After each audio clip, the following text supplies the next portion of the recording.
Hey guys, welcome back to the channel. We're going to touch on water holes tonight and just how important water holes really are going into the pre-rut. Tonight what we're going to do is we're going to talk about a strategy that I think is one of the, probably if not the, one of the biggest missteps of an attractant going into this time of the year. This time of the year we're going to label it as the, creeping up on the pre-rut, right? You notice I didn't say October, and probably as an average around the country, the pre-rut is kind of attached to that Halloween or October, end of October time period. But there's so much variance in the whitetail range. We're just gonna kind of coin it on the pre-rut. So if you're in the deep south or on the delta, or if you're up in Canada, there's kind of all different spectrums about where when the pre-rut really hits. Is that end of October? Is that in December? Where is that? So take this strategy and connect that to your hunting strategies in the pre-rut or during that pre-rut time period, and I think it'll really help fine-tune some movement in the pre-rut in your neck of the woods. So the number one thing that we're going to touch on here, guys, is this: PM early season sits. So how I was able to be successful with the deer that we called Atlas here on the farm. If you followed along, we have some history with him. And if you're new to the channel, Atlas is a buck that I have had on the farm here since we bought it last year. And we pushed him through. We got him through last year as a 3.5-year-old, and we were able to harvest him September 25th this year on the farm. And that was a PM early season sit over the water hole. So how we tied that all together is this, guys. That stand location is it's at the head of a draw. It's a wide mouth draw, like you've heard me touch on before. And the thermals in that spot don't sink rapidly in there because it's a very gradual slope before it gets down in.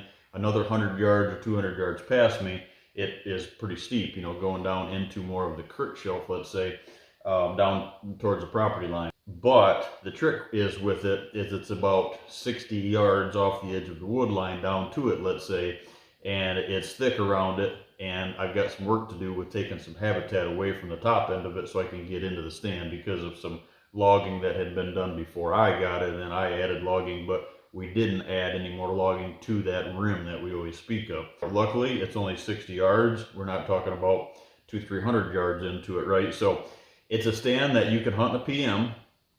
It has to be, a windy approach or higher winds during your approach, and I can get in there and the thermals don't sink. Those are the things that you're looking for on an early season PM water hole sit.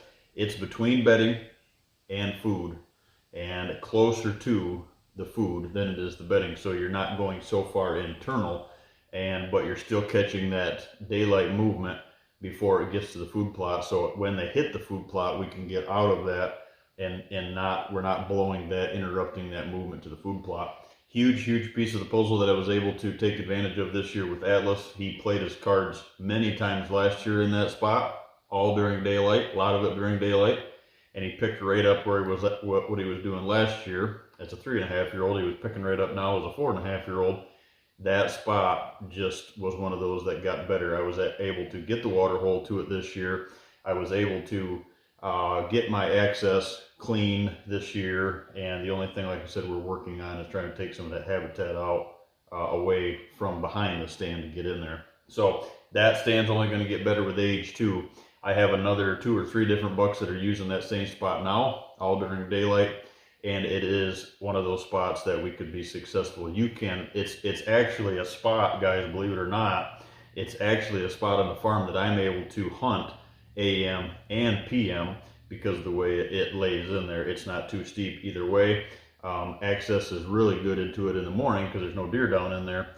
The PM side of it, you really have to watch getting in there. So focus on them PM water hole sits. I find more AM sits than I find PM water hole sits as a whole around the country. But if you can look for those and find one of those good spots where your thermals are good, your access is clean, and counter by putting one of those 110-gallon water tanks in that line of travel on that transition on his way to food. It's a deadly combination. Number two just ties right into that, guys. Kind of picks up there what we said on. We kind of tied the strategy and the topic of how we were able to kill Atlas on that strategy, and that's just that watching your thermals in that stand location. What I like to do, guys, is this, and this is kind of a separate video too, but something I'll touch on in this is you have to find the stand location. You have to find that point of impact that we speak of. You have to find that spot that they want to be. And then what you do is you dictate, okay, this is how I'm getting in. This is how, the stand's going to be set up. This is the line of movement, left to right deer movement in front of me. I know I can get in here now. Is it an AM sit? Is it a PM sit? And you don't force that. I see a lot of properties trying to force, a lot of folks on a lot of properties trying to force what a property isn't set up for. If it's a PM, if you have more AM than you have PM, or you have more PM than you have AM stands, treat the farm for what it is, and you'll come out way higher on the success spectrum on that, guys. Just because you have to really watch not cutting that line of travel and not putting your scent back and forth across that line of travel. Anyone that's tuning into this from Ridge Country, that will connect with you.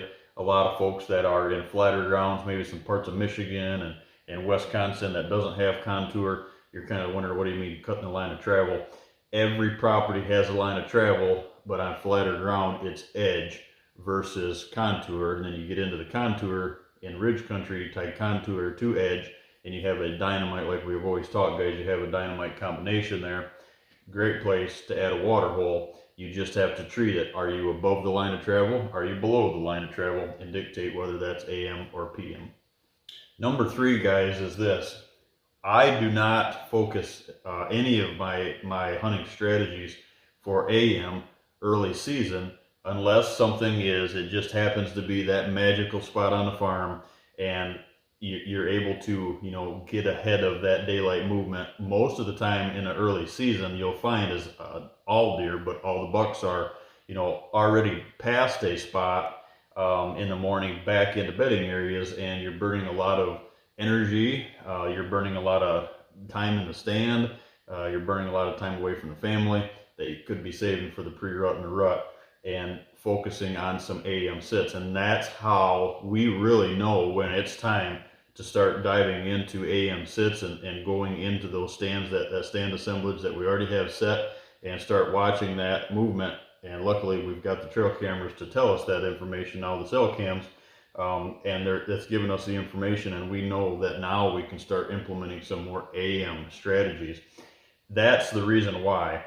How we're gaining that information is when these water holes on this list of the combination of this list of three here that we have, guys, when those water holes, that daylight movement, any movement, but the daylight movement starts going crazy on those water holes, it's close, and you can start implementing maybe some AM hunts. This week here on the farm, you got to kind of watch, so we'll touch on this here. You have to kind of watch that you're not kind of pulling the plug, let's say, diving in too quick on what I refer to sometimes as a false pre-rut, right? A false rut, a false pre-rut. This week here on the farm is a perfect example. Watching that AM movement on those water holes, as it starts increasing, you need to amp up your strategies as well. That information on those water holes that are set in place, stands already there, the camera's feeding you that information, right? What it's telling you is the weather's getting right, maybe the ag is leaving, maybe the pressure on neighboring farms, whatever that combination of maybe all of those is coming in, and these deer are getting in this fall routine. These bucks are starting to cruise a little bit. They're starting to check where these does are at, and they're starting to put more of a cruise mentality in their daily routines, and that they're on their feet more, and they're checking more locations, which builds more body heat, and they're starting to think pre-rut. Now, like I was saying, guys, make sure that you're not hunting a false pre-rut. This week here on the farm was a perfect example of that. We had great cold front come in. One of my stands, actually one of my water holes, perfect example here. One of my water hole stands, I had 7 different bucks on that location in one morning. I think between like 4:30 and 9:30, or even I had some 10 o'clock movement on that stand as well. So middle of October, not experiencing a lull, no pressure, not a lot of pressure around us. So we weren't, getting some of that pressure from neighboring farms. The deer feel comfortable, and they're starting. The weather was really cold this week for this time of the year here in central Kentucky, and it starts this chain of, okay, we're looking for the pre-rut. Now, next week though, we are looking at 70 and 80 degree weather, and you're not going to see, we're kind of going to have that stagnant. It's not quite the pre-rut, and they're going to kind of go back to their old ways, and then that first cold front that comes in again, because now they've kind of already been thinking about it, right?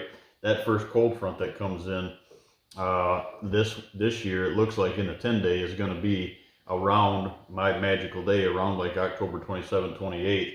Things are going to be cooking here. We're going to get some good temperatures again, and we're going to be off and running into the pre-rut. The water holes are this strong. I've said this, guys, before, and I'll say it again. A water hole, I would much rather see folks put in a water hole a lot of times than I would a food plot. And sometimes I kind of get that, what are you talking about? That's kind of crazy and nonsense, right? Well, the point with that is this: a water hole strategically placed has a good pull, but it's not a stagnant deer location. It's kind of a shot plot, right? And the reason for that is gauging that against like your food plots is you can get away from it. The deer are there, they take a couple drinks, they leave. Maybe they're leaving and coming back multiple times over a couple hour period, wherever that case is, but they're gone, and it gives you an opening to get out. If you're on those food sources and you can't get away from it, those attractants, no matter whether it's bait, food plots, shot plots, whatever that case is, guys, eventually you're going to have problems with that. A water hole is not that situation. That's why that water hole is so much stronger than a food plot situation, because you can get away from it. Now, best case scenario is this. That is if I would had to choose, right? But if I had multiple things to choose, obviously we're making a strong food plot program and a strong water hole program and a strong mineral or attractant stations, all spread out 3 different spots, and it's all working together, right? That's what really brings a property to the surface. But one last thing here, guys, before we end, we're going to touch on is last week I had a decision to make here on the farm.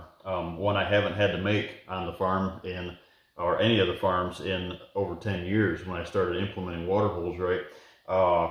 This year, because it was so dry, huge part of the attraction as well, right? Just because it's dry, there's not a lot of water anywhere else. That's one of the great things about a water hole too. But I had a decision to make. My water holes were pretty low. We didn't have rain for quite a while. Usually, once you fill them, they'll maintain themselves. And I had a decision to make because I know how powerful they are going into the pre-rut. I wanted them full, so we didn't miss out, and I also wanted to get them done so I wasn't in there during the pre-rut, right, filling them when they're supposed to be, working for us. So watch them, gauge them, maybe set your cameras up, your licking branches, so you get your licking branches and the water hole like mine are, and I can see that in the camera, and I knew they were getting low, and I elected to go in and take my Banks water system there, as far as that water bladder that I've got there from Banks, guys. I highly recommend picking one of those up. It's the best $100 as far as for water tanks as I've ever had. Fill it up, throw it in the back of the Ranger. It's dyed to cast it there to fit right in the back of the Ranger. Fill it up. It's 100 gallons. Go in. And so what I did, guys, I have 3 tanks on the farm here, a possible 4th coming next year.